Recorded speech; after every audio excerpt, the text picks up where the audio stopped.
Hi, I'm Peck, editor-at-large for the Unmanned Systems, and we're here on day 2 of the expo floor with Santiago Barrera, who is from Aerialoop. And when I say who's from, I pause because we were talking about Latin America, and he's also from about 4 or 5 countries. So, but the real thing that you've told me is about your urban delivery. So why don't you talk about that? Hey, Abe. So thank you for the opportunity. Yeah. So we're very excited to share with the world that we in Aerialoop today have an actual urban drone delivery permitted BVLOS network that has been operating for over a year. This is happening in the city of Quito. We are currently have 5 hubs. Our longest route is a route of about 17 to 18 miles. And we're doing all this BVLOS. Last year we reached our 10,000 flights. And this year we're expanding. So, Santiago, you mentioned to me when we were chatting that regulatory is easier. So, what's good about that? And at the same time, how do you prevent from doing too much too soon? That's the perfect question. Where do you find the right fit?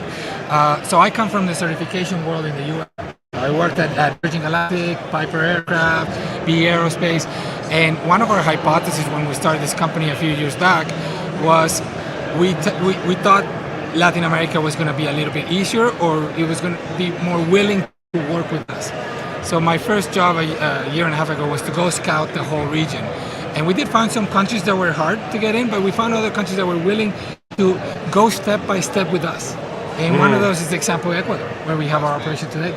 So, the idea that you're doing this in Quito is interesting. I've been to Ecuador, and of course, as you know, it's a country that has all the 7 climate zones of the world in one place. It must be an interesting place to fly, even outside the city. But So, in terms of urban operations, these are civilized places, of course. The infrastructure is enough, and the regulation is favorable. Yep. And there's also a key factor regarding infrastructure. In Latin America, because of the terrain, it's very helpful. And there is a thing in Latin America that a lot of the same day delivery is done by motorcycles, which cause a lot of traffic. Right, sure. So we're into removing traffic. So we're working along with cities because we're showing cities that invest in reduction of traffic by infrastructure, metro systems, creating roads. We're showing them how we can impact traffic with a less % of investment. What you find out, I find that anyway, by going to a show like this, is the international connections. And you were mentioning that now you've made some international partnership connections. Yes.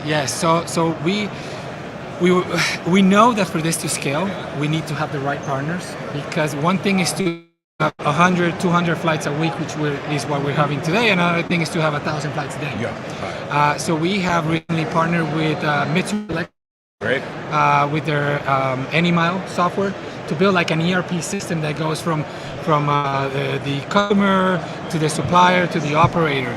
And we also partner with Airspace Link to do their ground risk analysis, all these other front-end platforms that governments are going to eventually need to have.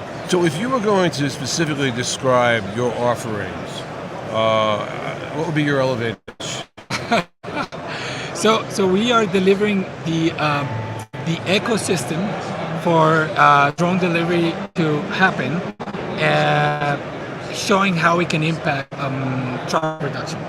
And do you use your own drones? Do you use your?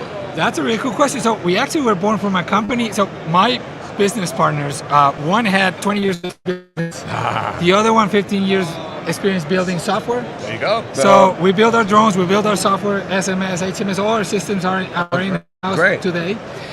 But we are a drone delivery company. Right. But you have your own backbone, to put it that way. Well, that's great. So what do you see? Let's say we come back here and talk 3 years from now. What do you think this ecosystem will look like? Definitely, I think 3 years from now, this is going to be replicated in many countries in Latin America, right. and I see this happening in the U.S. So that's why we are already, as we speak, we're looking at ways in the right partnerships to actually start building that experience we've gained into the U.S. Great. Well, I mean, obviously, there's a lot of urban air mobility efforts going on here, and hopefully it'll be ready when when you're ready. And anything you want to add? No. I'm invite everybody to look us up. Please tell them your website. So Aerialoop.com, and that we are here to partner.